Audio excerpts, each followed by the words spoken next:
Hello. How to make the best pastry? Well, this is your start point. Today I want to look at how to do the best, you'll never look back, savoury pastry. This is a Parmesan crust, and whether you're doing one of the cookie dough leek and tarts, or if you want to team it up with an amazing crab tart, then this is the way to do it. Now, there's various ways to do pastry on the cookie dough recipes. One of them is to do it as you would on a food processor by pulsing. That's the way I prefer. And of course, our pulse button is the turbo button. And if you've got a TM5, of course, the turbo's hidden down here. You press it.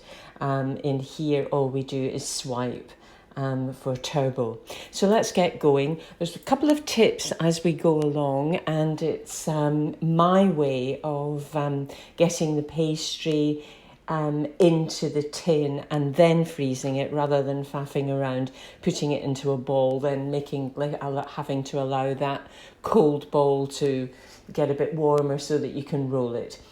The other tip is right at the beginning of this recipe, we are going to, I think maybe recently cooked crab tart. Okay, I want to restart it. So I'm not making a crab tart, and indeed this recipe is just about the pastry side of it. This lovely, I don't do it all the time, but it has a teaspoonful of black peppercorns. Now you might say, well, I could just basically use my pepper grinder and do that. But I think one of the interesting things that you may not know is that if you've got your fresh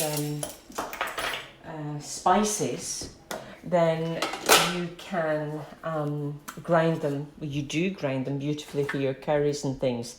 Now, why have I put that in there? I put that in there because when you grind your spices, it stops them flying all over the bowl. So you don't have to do it, of course you don't.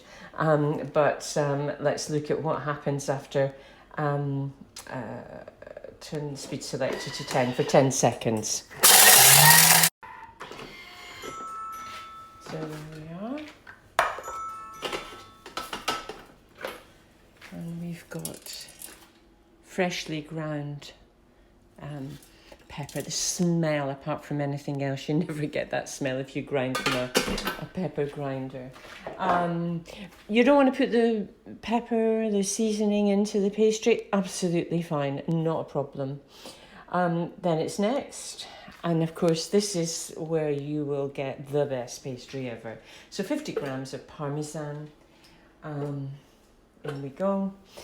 And then what we're going to do next is do exactly the same again. Speed 8 for Parmesan. And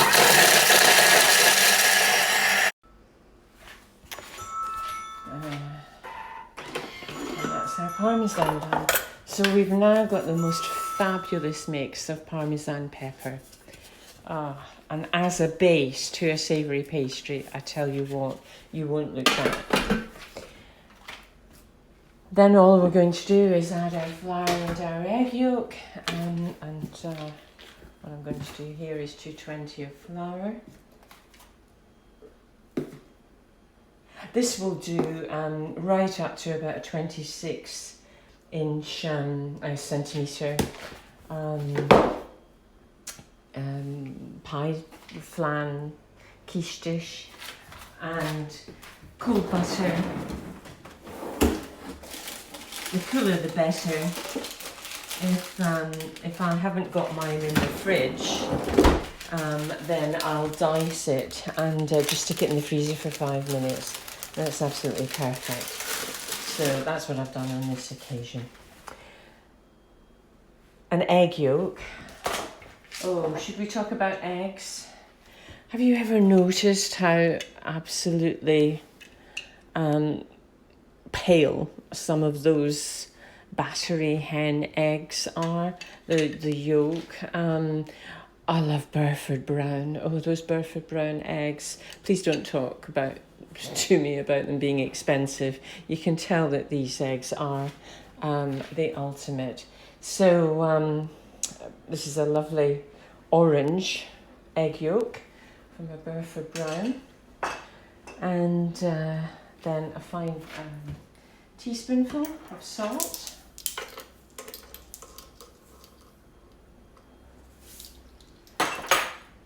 And then that should be ours next. And then what it's going to say is that we're going to pulse it. So you can't read the screen probably, but it says turn the speed selector 5 to 8 times.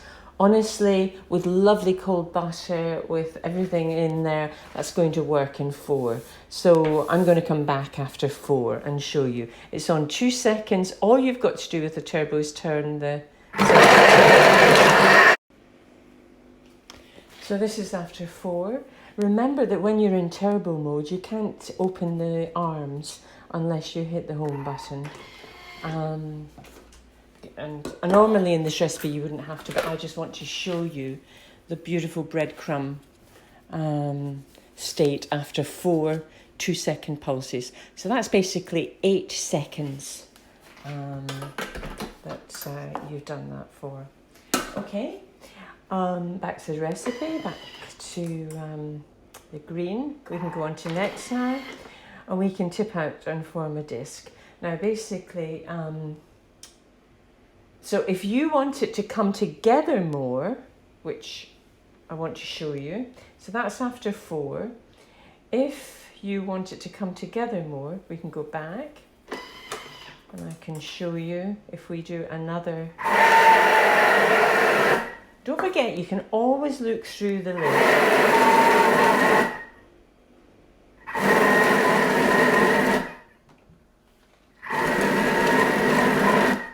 And now we've got a state where it's... Now you could have done this by hand on your mat. So that's it. Perfect, perfect. Now I'm going to put it on the mat and then show you where I go from here.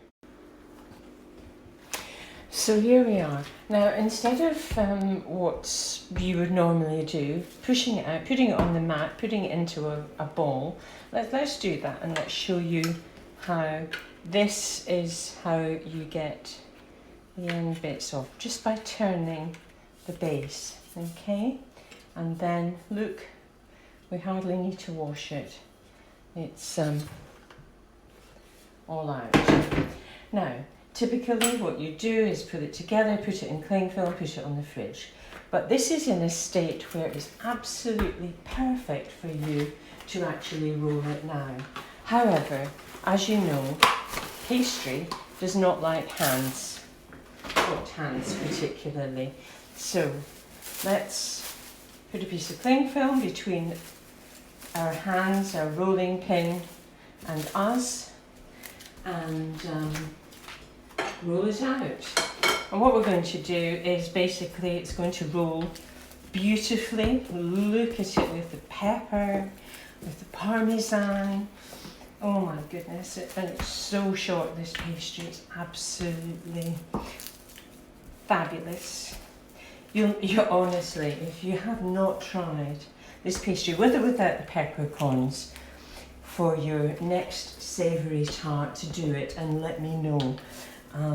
It is the bee's knees. So there we are. When we lift it, some of it's going to stay behind on the mat. So I'm going to lift it up. I'm going to put it into the rest of the base, and then I'm going to work it around with my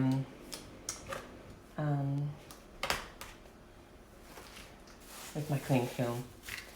Okay, so I'm going to go back in 2 minutes. All I'm going to do is push it in like that.